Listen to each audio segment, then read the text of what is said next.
এই যে বাংলাদেশের গতকাল সংসদ নির্বাচন হয়েছে না? আমরা সবাই নিজের ভোটাধিকার প্রয়োগ করেছি।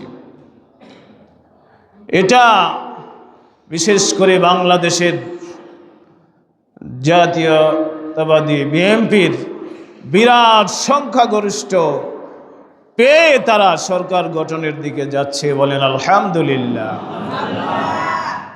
এটা করেছেন কে? আল্লাহ।